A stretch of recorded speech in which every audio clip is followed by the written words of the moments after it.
धन्यवाद मान्यवर। अब मेरा विनम्र अनुरोध माननीय प्रधानमंत्री श्री नरेंद्र मोदी जी से कि आप विशिष्ट जनों की सभा को संबोधित करें एवं हम सभी का मार्गदर्शन करें।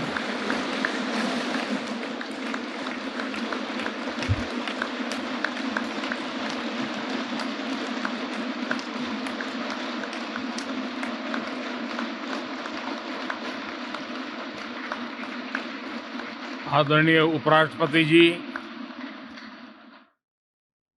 आदरणीय स्पीकर महोदय, मंच पर विराजमान सभी वरिष्ठ महानुभाव और 140 करोड़ देशवासियों के प्रतिनिधि, सभी माननीय सांसदगण, आपको और देशवासियों को गणेश चतुर्थी की अनेक अनेक शुभकामनाएं।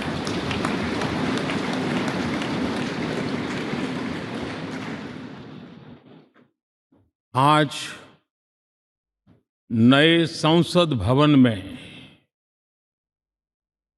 हम सब मिलकर के नए भविष्य का श्री गणेश करने जा रहे हैं।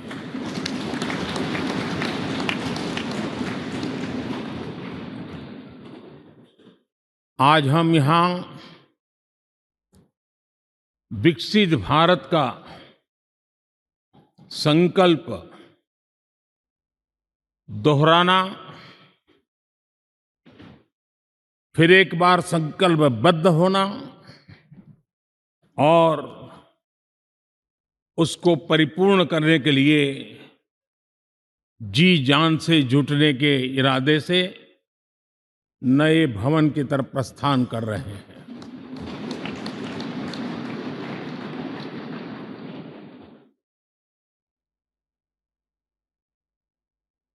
सम्माननीय सभागृह, ये भवन और उसमें भी ये सेंट्रल हॉल एक प्रकार से हमारी भावनाओं से भरा हुआ है। हमें भावुक भी करता है और हमें हमारे कर्तव्य के लिए प्रेरित भी करता है। आजादी के पूर्व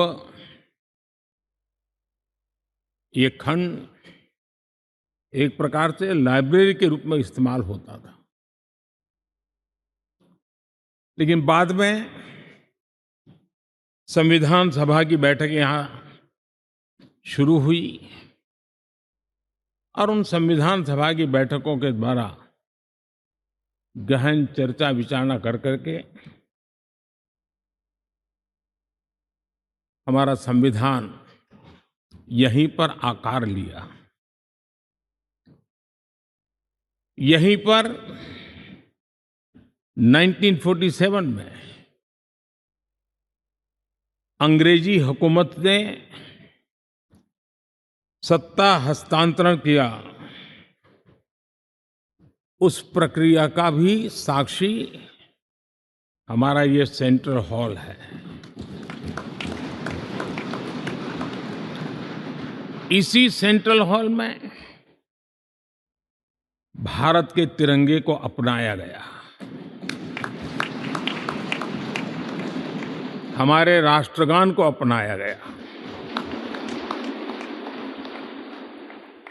और ऐतिहासिक अवसरों पर आजादी के बाद भी सभी सरकारों के दरमियान अनेक अवसर आए जब दोनों सदनों ने मिलकर के यहाँ पर भारत के भाग्य को गढ़ने के पर विचार किया, सहमति बनाई और निर्णय भी किए। 1952 के बाद दुनिया के करीब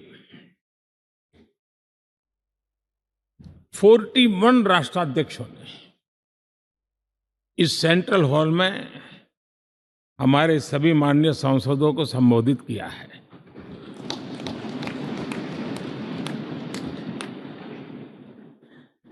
हमारे राष्ट्रपति महोदयों के द्वारा 86 बार यहां संबोधन किया गया है।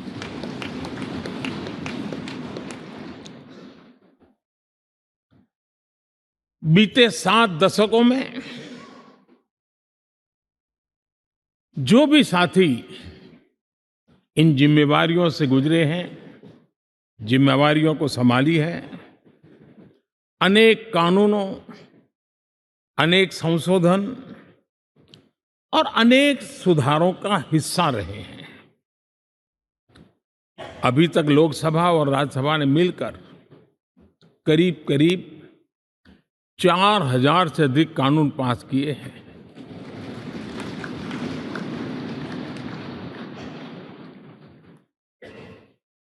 और कभी जरूरत पड़ी तो जॉइंट सेशन के माध्यम से भी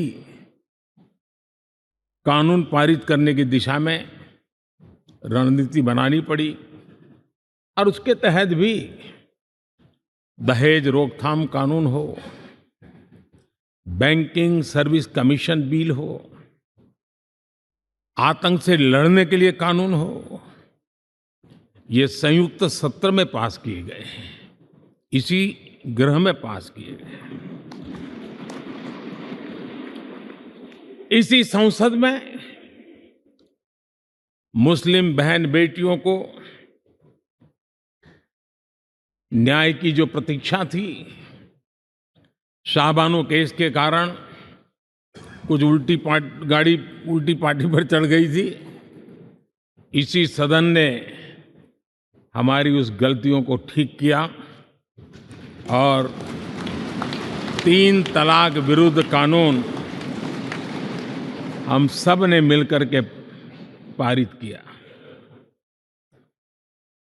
संसद ने बीते वर्षों में ट्रांसजेंडर को न्याय देने वाले कानूनों का भी निर्माण किया। इसके माध्यम से हम ट्रांसजेंडर के प्रति सद्भाव और सम्मान के भाव के साथ उनको नौकरी, शिक्षा, स्वास्थ्य, बाकी जो सुविधाएं हैं, एक गरिमा के साथ प्राप्त कर सके, इसकी दिशा में हम आगे बढ़े। हम सभी ने मिलकर हमारे दिव्यांग जनों के लिए भी उनकी जरूरतों को देखते हुए, उनके एस्पिरेशंस को देखते हुए ऐसे कानूनों का निर्माण किया जो उनके लिए उज्जवल भविष्य की गारंटी बन रहे हैं। आर्टिकल 370 हटाने से लेकर वो विषय ऐसा रहा जो शायद ही कोई दशक ऐसा होगा कि चर्चा न हुई हो, चिंता न हुई हो और मांग न हुई हो। आक्रोश भी व्यक्त हुआ, सभागृह में भी हुआ, सभागृह के बाहर भी हुआ। लेकिन हम सबका सौभाग्य है कि हमें सदन में आर्टिकल 370 से मुक्ति पाने का, अलगाववाद, आतंकवाद के खिलाफ लड़ाई लड़ने का एक बड़ा महत्वपूर्ण कदम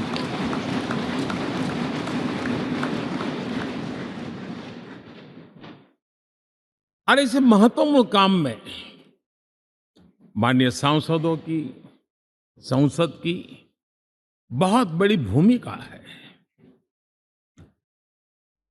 जम्मू कश्मीर में इसी सदन में निर्मित हुआ संविधान हमारे पूर्वजों ने दिया हुआ वो महामूल्य दस्तावेज जम्मू कश्मीर में लागू करते हैं तो इस मिट्टी को प्रणाम करने का मन करता है। आज जम्मू और कश्मीर शांति और विकास के रास्ते पर चलने के लिए प्रतिबद्ध हुआ है और नए उमंग, नए उत्साह, नए संकल्प के साथ जम्मू कश्मीर के लोग आगे बढ़ने का कोई मौका अब छोड़ना नहीं चाहते हैं। ये दिखाता है कि संसद के सदस्यों ने मिलकर के संसद के भवन में कितने महत्वपूर्ण काम किए हैं। माननीय सांसदगण, लाल किले से मैंने कहा था, यही समय है, सही समय है।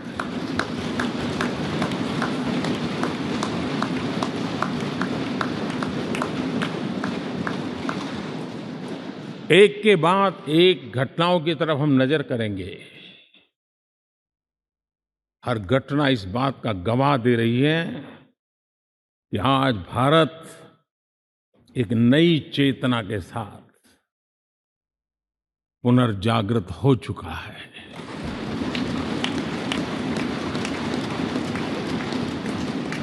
भारत नई ऊर्जा से भर चुका है और यही चेतना, यही ऊर्जा इस देश के कोटि-कोटि जनों के सपनों को संकल्प में परिवर्तित कर सकती है और संकल्प को परिश्रम की पराकाष्ठा कर करके सिद्धि तक पहुंचा सकती है। ये हम देख सकते हैं।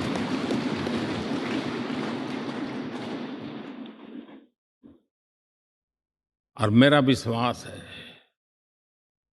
देश जिस दिशा में चल पड़ा है, इच्छित परिणाम अवश्य प्राप्त होंगे।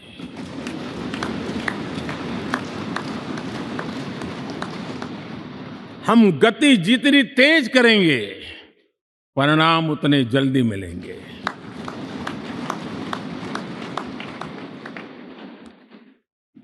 आज भारत 5वीं अर्थव्यवस्था पर पहुंचा है, लेकिन पहले 3 में पहुंचने के संकल्प के साथ बढ़ रहा है।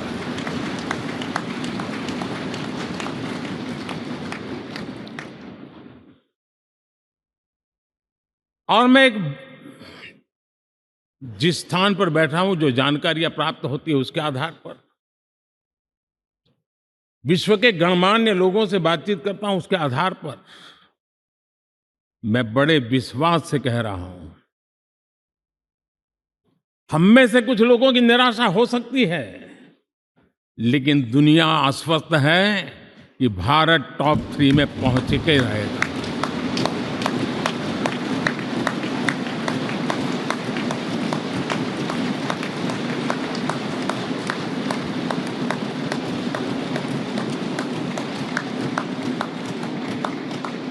भारत का बैंकिंग सेक्टर आज अपनी मजबूती के कारण से फिर एक बार दुनिया में सकारात्मक चर्चा का केंद्र बना हुआ है।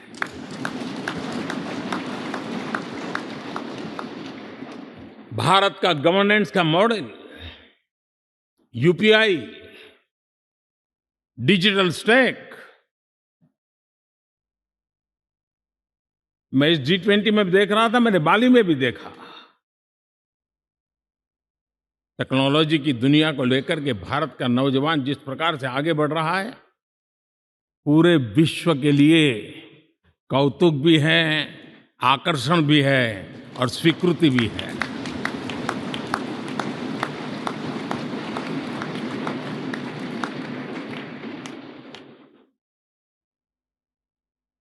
हम सब उस ऐसे कालखंड में हैं, मैं कहूंगा हम लोग एक भाग्यवान लोग हैं। ऐसी भाग्यवान समय में हमें कुछ दायित्व निभाने का अवसर आया है और हमारा सबसे बड़ा भाग्य है कि आज इंडियन एस्पिरेशंस उस ऊंचाई पर हैं जो शायद पिछले 1000 साल में नहीं रहे होंगे।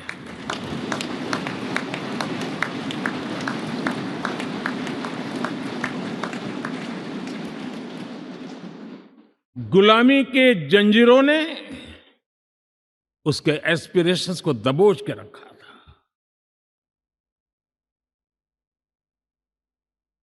उसकी भावनाओं को तहस नहस कर दिया था।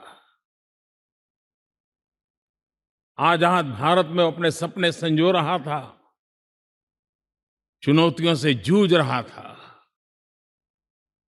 लेकिन मिलकर के आज जहां पहुंचे हैं, अब वहां वो रुकना नहीं चाहता है। वो एस्पिरेशनल सोसाइटी के साथ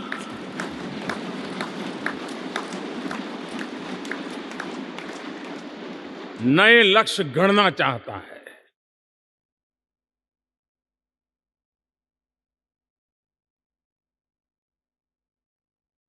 जब एस्पिरेशन सोसाइटी सपने संजोते ही हो, संकल्प लेकर के निकल पड़ी हो, तब पुराने कानूनों से मुक्ति पाकर नए कानूनों का निर्माण करके उज्जवल भविष्य के लिए एक मार्ग प्रशस्त करने का दायित्व हम सभी सांसदों का सविशेष होता है। संसद में बनने वाला हर कानून, संसद में होने वाली हर चर्चा, संसद से जाने वाला हर संकेत इंडियन एस्पिरेशन को बढ़ावा देने के लिए ही होना चाहिए। ये हम सबकी भावना भी है, कर्तव्य भी है और एक एक देशवासी की हमसे अपेक्षा भी है।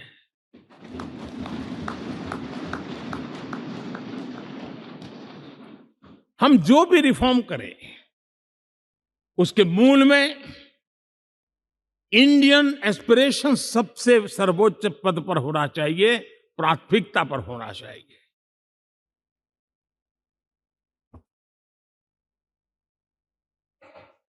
लेकिन मैं बहुत सोच समझ करके कहना चाहता हूं, क्या कभी छोटे कैनवास पर कोई बड़ा चित्र बना सकता है क्या?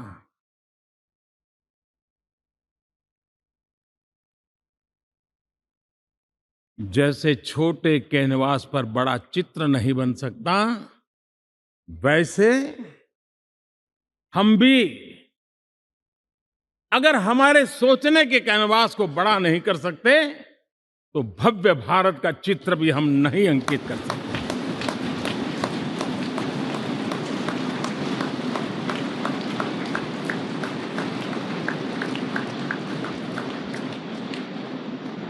पचहत्तर साल का हमारे पास अनुभव है।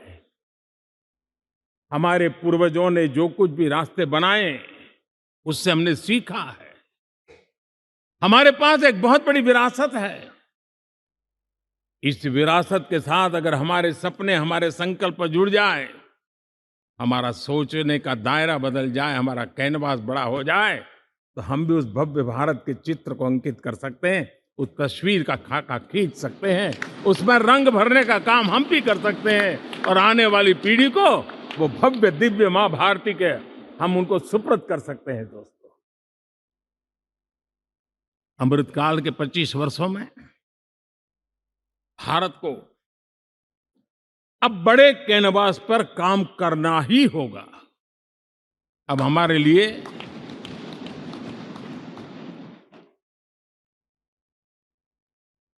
छोटी छोटी चीजों में उलझना, वो वक्त चला गया है। हमें आत्मनिर्भर भारत बनाने के लक्ष्य को सबसे पहले परिपूर्ण करना चाहिए और हमसे शुरुआत होती है, हर नागरिक से शुरुआत होती है। और आज दुनिया में भी एक समय ऐसा था कि लोग मुझे कहते थे, हमारे बड़े बड़े बुद्धिजीवी और अर्थशास्त्री लिखते थे कि मोदी आत्मनिर्भर की बात करता है तो मल्टीलेटरलिज्म के सामने चुनौती तो बन नहीं जाएगा, ग्लोबल इकोनॉमी के जमाने में ठीक तो नहीं होगा। लेकिन 5 साल के भीतर भीतर देखा, दुनिया भारत के आत्मनिर्भर मॉडल की चर्चा करने लग गई है।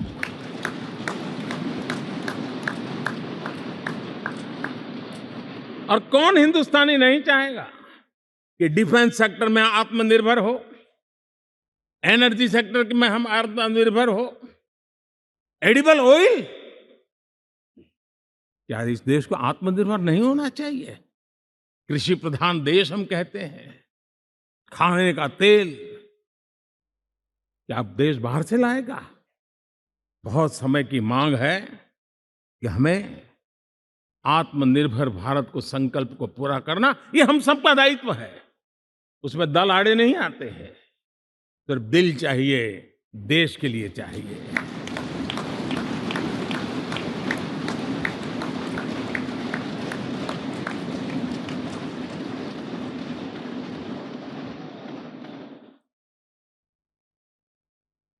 हमें अब मैन्युफैक्चरिंग सेक्टर में दुनिया में सर्वश्रेष्ठ बनने की दिशा में ही कदम रखने होंगे। और मैंने एक बार लाल किले से कहा था, जीरो डिफेक्ट जीरो इफेक्ट। हमारे प्रोडक्ट में कोई डिफेक्ट ना हो, हमारी प्रक्रिया में पर्यावरण पर कोई इफेक्ट ना हो, ऐसा जीरो डिफेक्ट जीरो इफेक्ट वाला हमें दुनिया के सामने मैन्युफैक्चरिंग क्षेत्र में जाना हो। हमारे डिजाइनर,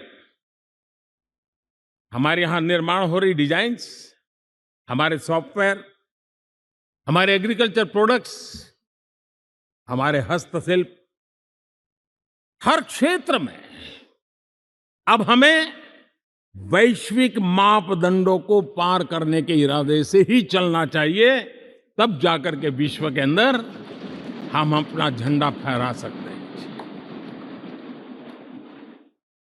मेरे गांव में मेरा सबसे अच्छा माल हो, इतनी बात नहीं चलेगी। मेरे राज्य में मेरा सबसे अच्छा प्रोडक्ट नहीं चलेगा, मेरे देश में मेरा सबसे अच्छा प्रोडक्ट नहीं चलेगा, दुनिया में मेरा प्रोडक्ट सबसे अच्छा होगा, ये भाव मुझे पैदा होगा।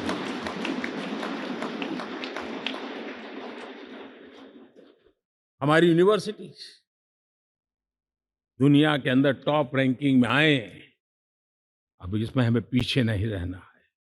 हमारे शिक्षा जगत को नई नेशनल एजुकेशन पॉलिसी मिली है, एक खुलापन है, सर्व स्वीकृत बनी है, उसके सहारे अब हमें चल पड़ना है। और दुनिया के टॉप मोस्ट यूनिवर्सिटीज में अभी जब G20 में विश्व के मेहमान आए तो मैंने नालंदा की एक तस्वीर रखी थी वहां, और जब मैं दुनिया को कहता था 1500 साल पहले मेरे देश में दुनिया की उत्तम से उत्तम यूनिवर्सिटी हुआ करती थी, तो उन सुनते ही रह जाते थे। लेकिन हमें उसे प्रेरणा लेनी है, पर प्राप्त तो अभी करके रहना है, ये हमारा संकल्प होना चाहिए। आज हमारे देश का नौजवान खेल जगत के अंदर दुनिया में हमारी पहचान बना रहा है। टियर 2, टियर 3 सिटी से, गांव, गरीब परिवारों से, गांव से देश के नौजवान, देश की बेटे बेटियां आज खेलकूद के जगत जीवन में हमारा नाम रोशन कर रही है। लेकिन देश चाहता है और देश का संकल्प होना चाहिए कि अब खेलकूद के हर पोडियम पे हमारा तिरंगा भी लहराता होगा।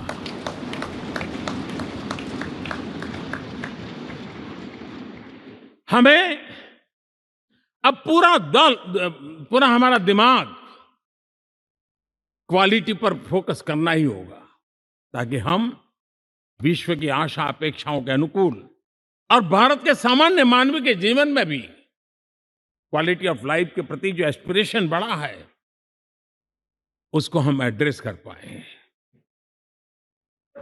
और जैसे मैंने कहा कि हम भाग्यवान हैं कि हम उस समय काम कर रहे हैं जब समाज अपने आप एक एस्पिरेशनल सोसाइटी है। हमारा और भी एक भाग्य है कि हम उस समय हैं जब हिंदुस्तान युवा देश है। हम दुनिया में सबसे ज्यादा जन आबादी वाला तो देश बने ही हैं, लेकिन सबसे बड़ी आबादी, उसमें भी सबसे युवा, ये पहली बार हुआ है।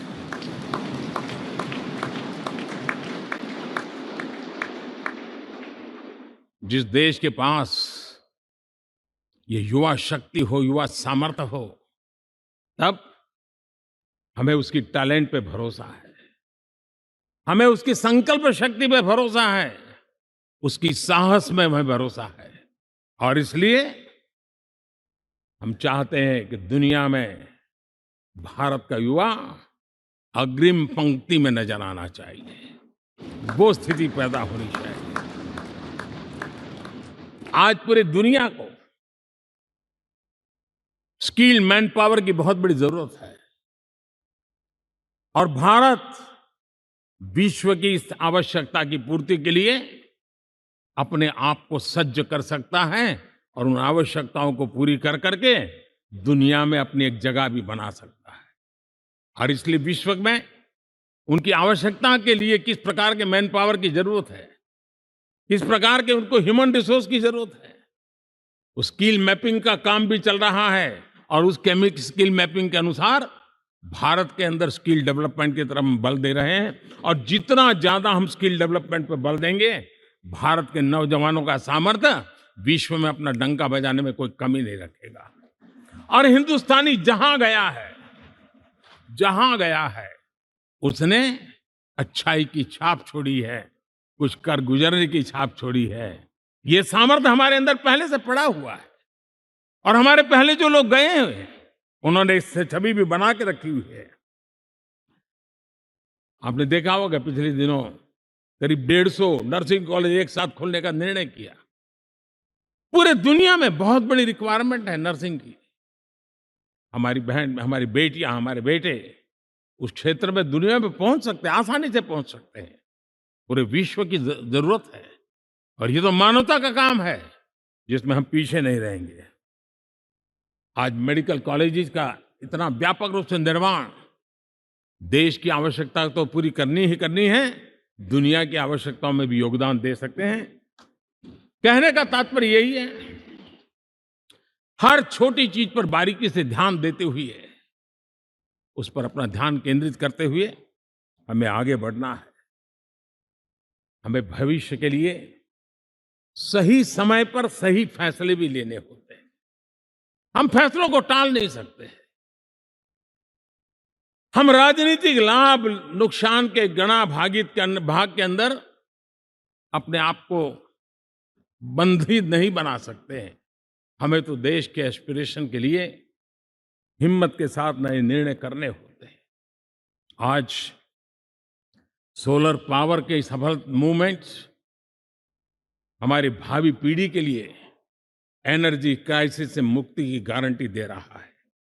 आज मिशन हाइड्रोजन आने वाले दिनों में जो एनवायरनमेंट की चिंता है, जो टेक्नोलॉजी में बदलाव आ रहा है, उसके समाधान का रास्ता देने का सामर्थ्य रखती है। आज हमारा सेमीकंडक्टर जिस प्रकार से जीवन चलाने में हमारे हृदय की जरूरत रहती है, वैसे ही आज हमारी टेक्नोलॉजी चिप्स के बिना चल नहीं सकती और सेमीकंडक्टर उसके लिए बहुत अनिवार्य है। उस दिशा में हम आगे जाकर के इलेक्ट्रॉनिक मैन्युफैक्चरिंग में कोई रुकावट ना आए और जीवन कहीं अटक न जाए, उसलिए एक बहुत बड़ी मात्रा में हम काम कर रहे हैं। जल जीवन मिशन, हर जिले में 75 अमृत सरोवर, हमारी भावी पीढ़ी को, हमारे बच्चे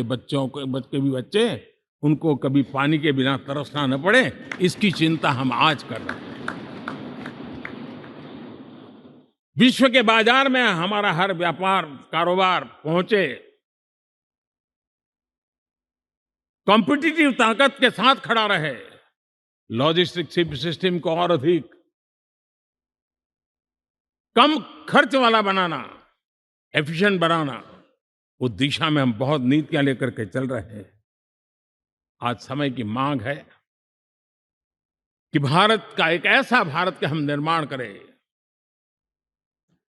नॉलेज, इनोवेशन, ये समय की मांग है और दुनिया में हमें अग्रिम पंक्ति में जाने का ये रास्ता भी है।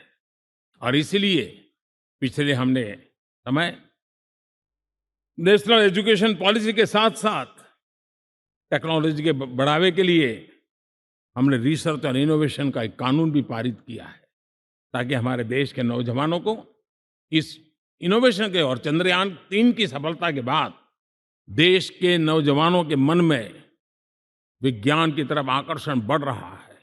हमें मौका गंवाना नहीं है।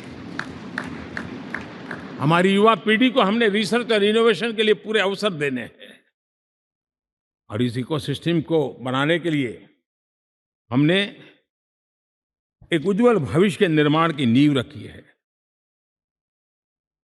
आदरणीय बंधुगण, सामाजिक न्याय ये हमारी पहली शर्त है। बिना सामाजिक न्याय, बिना संतुलन, बिना समभाव, बिना समत्व हम इच्छित परिणामों को घर के भीतर प्राप्त नहीं कर सकते। लेकिन सामाजिक न्याय की चर्चा बहुत सीमित बन के रह गई। हमें उसको व्यापक रूप में देखना होगा। हम किसी गरीब को कोई सुविधा दें, किसी समाज में दबे कुचले व्यक्ति को कोई सुविधा दें, वो तो सामाजिक न्याय की एक प्रक्रिया है। लेकिन उसके घर तक पक्की सड़क बन जाए ना, वो भी सामाजिक न्याय के लिए उसको मजबूती देती है। उसके घर के नजदीक में बच्चों के लिए अगर स्कूल खुल जाए तो वो भी उसको सामाजिक न्याय की मजबूती देती है। उसको बिना खर्च अगर आरोग्य में समय की जरूरत पड़े वो मिले, तब जाकर के सामाजिक न्याय की मजबूती मिलती है। और इसलिए जिस प्रकार से समाज व्यवस्था में सामाजिक न्याय जरूरत है, वैसा ही राष्ट्र व्यवस्था में सामाजिक न्याय की आवश्यकता है। अब देश का कोई हिस्सा पीछे रह जाए, अविकसित रह जाए, ये भी सामाजिक न्याय के खिलाफ है। दुर्भाग्य से देश का पूर्वी इलाका, भारत का पूर्वी भाग जो समृद्धि से भरा हुआ है, लेकिन वहां के नौजवानों को रोजगार के लिए दूसरे इलाके में जाना पड़ रहा है। ये स्थिति हमें बदलनी है। हमारे देश के उस पूर्वी भाग को, इलाका को समृद्ध बना करके सामाजिक न्याय की मजबूती भी हमने देनी है। असंतुलित विकास, शरीर कितना भी स्वस्थ क्यों न हो, लेकिन एक उंगली को भी अगर लकवा मार गया है तो शरीर स्वस्थ नहीं माना जाता है। भारत कितना ही समृद्ध हो, लेकिन कोई अंग उसका दुर्बल रह जाए तो भारत समृद्धि में पीछे है, मानना पड़ेगा। और इसलिए हम सर्वांगीण विकास के पक्ष में, सामाजिक न्याय की उस ऊंचाई को प्राप्त करने के पक्ष में, दिशा में हमें आगे बढ़ना है। चाहे पूर्वी भारत हो, चाहे नॉर्थ ईस्ट हो, हमें उन चीजों को प्राप्त करना। और उसी लिए जो रणनीति कितनी सफल हुई है, 100 एस्पिरेशनल डिस्ट्रिक्ट पर विशेष काम किया, नौजवान अफसरों को लगाया गया, एक स्ट्रेटेजी बनाई गई। आज दुनिया उस मॉडल की चर्चा कर रही है और आज 100 डिस्ट्रिक्ट, देश के कोने कोने में जो पीछे माने जाते थे, उसको बोझ मान लिया गया था।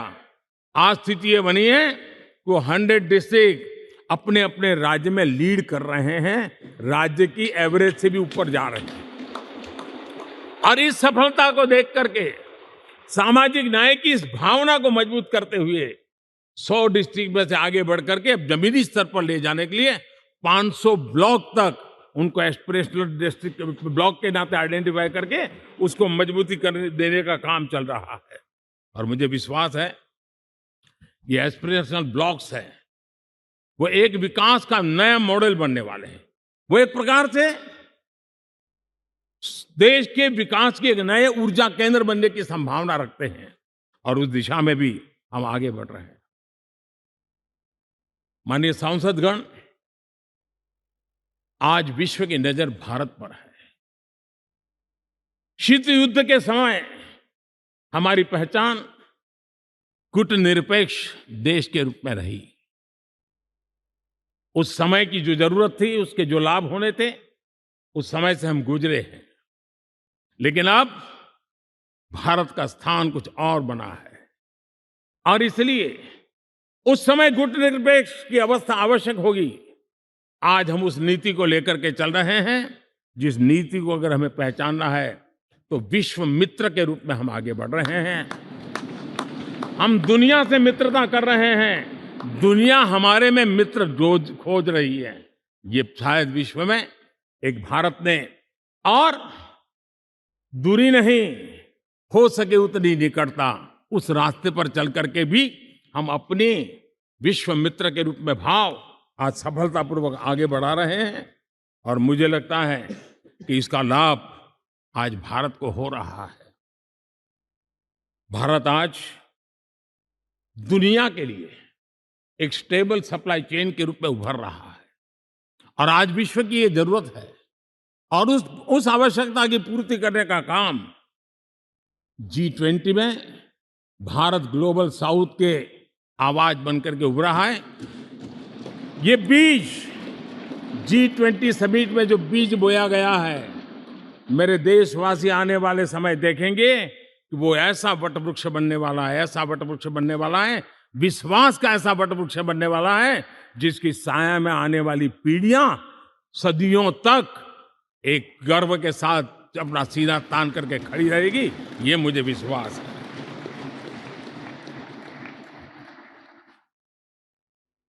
इस G20 में एक बहुत बड़ा काम हमने किया है, बायोफ्यूल अलायंस का।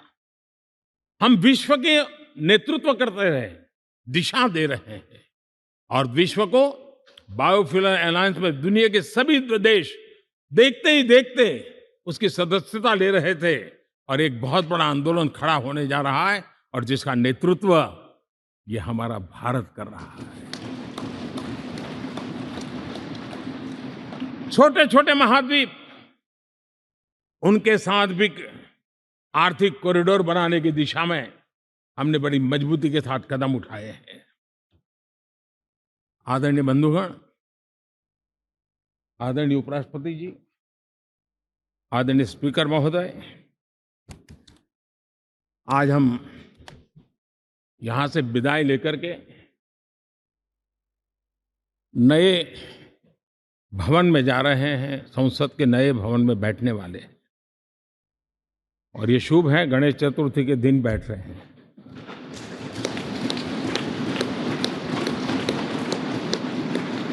लेकिन मैं एक आप दोनों महानुभावों को एक प्रार्थना कर रहा हूं, एक विचार आपके सामने रख रहा हूं। मैं आशा करता हूं कि आप दोनों मिलकर के उस विचार पर जहां भी जरूरत पड़े मंथन करके कुछ निर्णय अवश्य कीजिए। और मेरी प्रार्थना है, मेरा सुझाव है कि अब हम जब नए सदन में जा रहे हैं तब इसकी गरिमा कभी भी कम नहीं होनी चाहिए।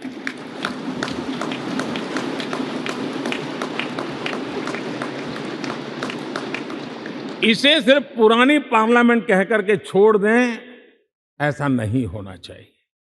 और इसलिए मेरी प्रार्थना है कि भविष्य में अगर आप सहमति दे दोनों महानुभाव, तो इसको संविधान सदन के रूप में जाना जाए।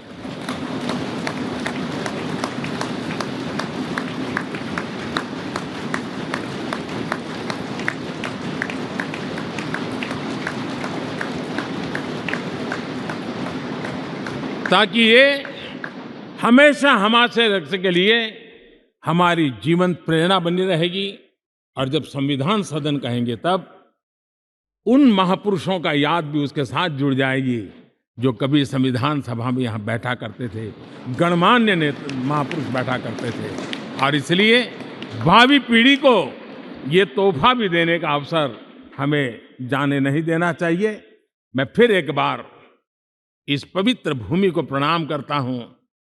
यहाँ पर जो तपस्या हुई है, जन कल्याण के लिए संकल्प हुए हैं, इसको परिपूर्ण करने के लिए 7 दशक से भी अधिक समय से जो पुरुषार्थ हुआ है, उन सबको प्रणाम करते हुए मैं मेरी वाणी को विराम देता हूं और नए सदन के लिए आप सबको शुभकामनाएं देता हूं। बहुत बहुत धन्यवाद।